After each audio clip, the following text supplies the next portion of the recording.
mga kabayan! Welcome po ulit sa vlog ko. Ngayon po, pupunta tayo ng Ithaca Airport. Ayan. Pupunta po tayo sa Orlando, Florida para punta sa Disney World and then sa Sea World. Ayan. Papakita ko po sa inyo yung Ithaca Airport. Okay? See you there!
Yan mga kabayan, nandito na po tayo sa Ithaca Airport. Ayan. Yung sasakyan po namin, iniwan namin sa long-term parking. Ayan. Kasi, balik po namin dito is after 5 days na. Ayan. May bayad na lang po siya na $35. Magbabayad po kayo kapag, pagbalik nyo na po. Ang ibibigay lang po sa inyo is yung ticket. Mayroon po kayong makukuwang ticket. Ayan. Tapos po, meron din silang parking dito na short-term parking. Yung per hours lang, kung mawawala lang kayo ng 24 hours. Ayan. I-propose ko lang po dito yung rates nila. Ayan. Tapos po, malit lang po itong airport na to. Meron siyang snack bar sa loob. Ayan.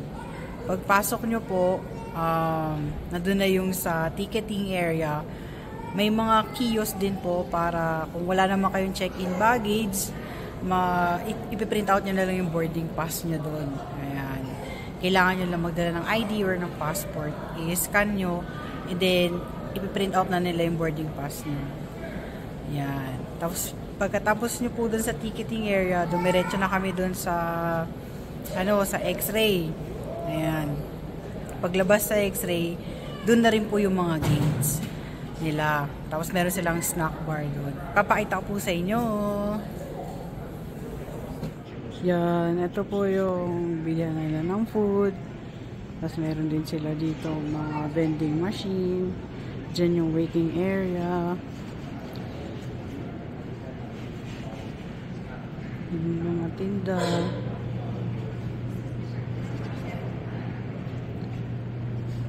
Kapag wala pong cashier, leave nyo na lang yung pera doon. Ayan.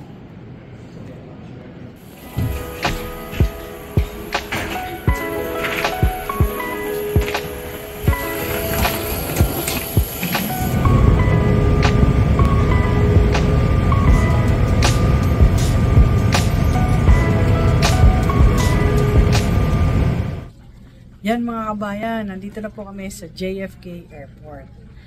Yung flight po namin, Ithaca to JFK, 45 minutes. And then, from JFK to Orlando, Florida, 4 hours. Ayan, may connecting po kami. Ang waiting time po namin dito sa JFK is 3 hours. Kaya, dito na kami nag-lunch. Ayan, dun po pala sa long-term parking ng Ithaca, uncovered, wala siyang cover. Kaya kapag mag-i-snow or ulan, mababasa or maanuhan ng snow yung car nyo. Ayan. Tapos doon naman po sa mga gate, sa mga upuan, may mga charging station naman po. Kaya makapag-charge kayo ng mga cellphone doon sa Ithaca Airport. Ayan. Ayan, waiting na lang po kami sa boarding time namin. And then, see you sa Orlando, Florida.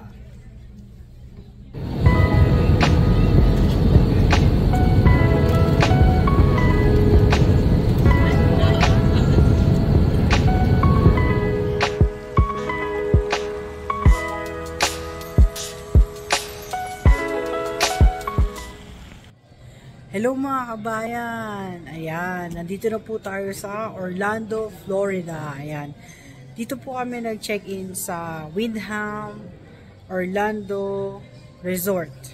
Ayan, ipapakita ko po sa inyo. Ayan, pasok na po tayo. Meron po silang Starbucks sa loob, sa my right side. Diretso pa po. Meron sila ditong bar. Tapos sa dulo, yung dun po, Pizza Hut. Ayan. Tapos maraming seat naman dito. Tapos meron sila laruan to. Tapos meron po silang swimming pool dito. Ayan yung pool hours. 8 AM to 11 PM. Ayun.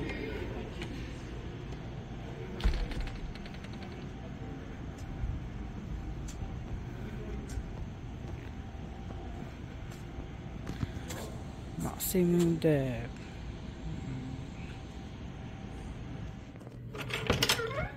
Yan. Ito po yung room namin. Pagpasok nyo, CR. Towel.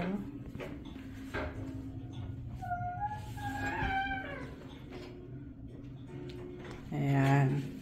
Tapos po dito po merong mga hanger, plancha, hanger, coffee maker. Tapos free na tubig. Tapos meron pong ano, pwede kayo kumuha ng ice doon sa labas, libre. Ayan. 2 beds. TV. Ayan, may kasamang table. Ito po yung view.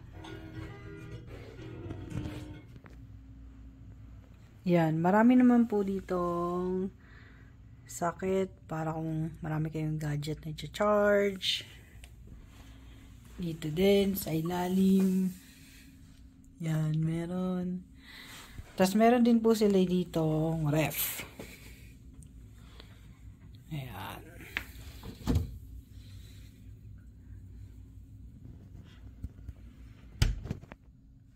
Yan mga kabayan, napakita ko na po sa inyo yung Wyndham Resort dito sa Orlando, Florida. Ayan, pag check-in po namin, meron pa pala kaming babayaran na $32 na resort fee at saka parking fee at saka shuttle service. Yung tatlong yun para sa $32 per day. Aside dun sa binayaran namin sa Agoda na 300 plus for 5 nights. Ayan. And meron pa po kayong babayaran na $50 na deposit. Makuha nyo po yun upon check-out nyo. Yun. Dun po sa $32, kahit wala kayong dalang sasakyan, like us, wala kami dalang sasakyan, magbabayad pa rin po nun. And then, kahit ayaw nyong i-avail yung shuttle service nila, babayad pa rin po kayo. Ayun. Yung sa shuttle service nila, chinek mo namin yung mga schedule. I-post ko na lang dito yung schedules nila. Baka hindi rin po namin gamitin kasi yung ride time nila para sa Hollywood Studios ng Disney World is 10:30 AM. Gusto po sana namin pumunta doon ng mas maaga. And sa SeaWorld naman po, ang ride time nila is 7 AM. Sobra naman pong aga. Kaya baka hindi po namin gamitin. Kahit hindi nyo po gagamitin yung shuttle service nila, mabayad pa rin po kayo ng $32 per day. Ayan. Tapos po, Dito naman, nung paglapag namin sa Orlando Airport, accessible naman po yung Uber. Ayan, nag-Uber na lang po kami papunta dito. Hindi po matagal yung waiting time. Parang marami naman po atang Uber driver dito. Tapos ang bayad po is $34. Yan. From the airport hanggang sa Wyndham Hotel. Ayun. So, hanggang dito na lang po itong vlog na to. See you on my next vlog sa Disney World. Okay?